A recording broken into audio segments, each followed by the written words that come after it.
The Secretary of State knew this thing came from a lab. Common sense tells you this thing came from a lab. And frankly, even the guys who called us names knew it came from a lab because we have their emails.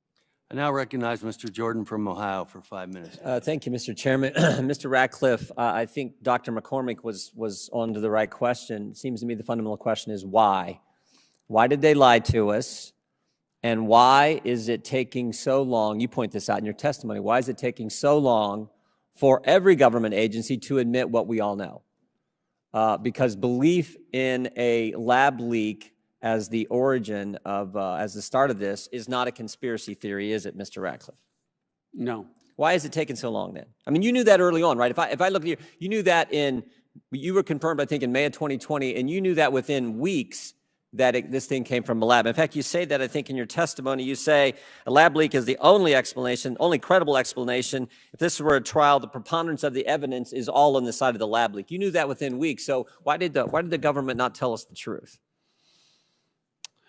Well, I think, when you look at the intelligence community report that the Biden administration put out in October of 21, they acknowledge that China's refusal to cooperate, but the report in any way ignores what I think is the inescapable fact and reality that if the CCP had anything exculpatory, anything at all, anything that would be helpful to showing that no one was to blame for this, right, that this occurred naturally, that they would share that. And, why not share data, samples, research, everything that tends to show that they had access to, that would tend to show that this was naturally occurring and tend to show that lab leak theory really was a conspiracy theory. But they didn't do that because they couldn't do that. And to me, that's why making an assessment with some level of confidence is something that should have been done a long time ago by the intelligence community. Yeah, we need to protect sources and methods. It's why Mike Pompeo and I labored over how much of this can we put out, hoping that it would drive the next administration coming in to declassify more information, which they haven't, and would drive congressional hearings into the origins of this, which it didn't. Here's what gets me. So the director of national intelligence knew this thing came from a lab. The Secretary of State knew this thing came from a lab. Common sense tells you this thing came from a lab. And frankly, even the guys who called us names knew it came from a lab because we have their emails. We have their emails from the start. Mr. Gary says, I don't know how this happens in nature. It'd be easy to do in a lab. Mr. Anderson says, this is not consistent with evolutionary. Everyone knew at the get-go. You knew at the get-go. And yet, they tell us just the opposite. Why? Well, you left out the top public health official, a virologist, Dr. Redfield. Dr. Redfield knew. He's testified, yes. Also testified. So you did. You had the top diplomat, the top of the intelligence community, the top public health official, all telling you with some confidence level that the most likely origin of this was a lab leak. And I think that, unfortunately for political reasons and political narratives, it was difficult. So did you talk with Dr. Fauci during this time frame when you get in May and over the next several months? Did you talk to Dr. Fauci anytime? No.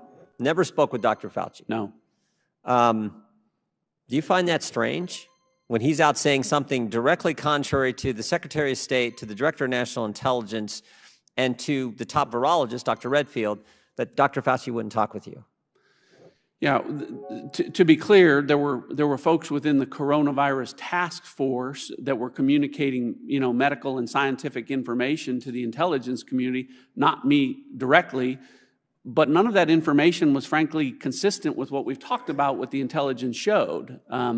Again, some of those individuals, to include Dr. Fauci, were promoting the idea that this was natural origins, and notwithstanding, the language that was read, they were referring to it publicly as a conspiracy theory in certain conversations. Dr. Collins called us conspiracy theorists if you believed in the lab as the origin.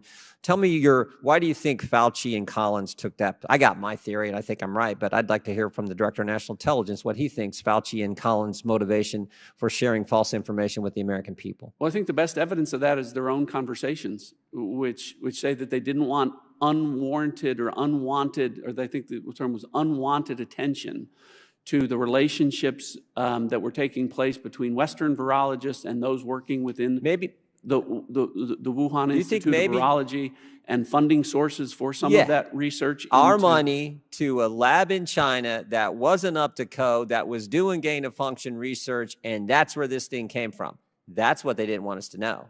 Do you agree with that, Mr. Ratcliffe? I do agree with that. That's important. Thank you. I yield back.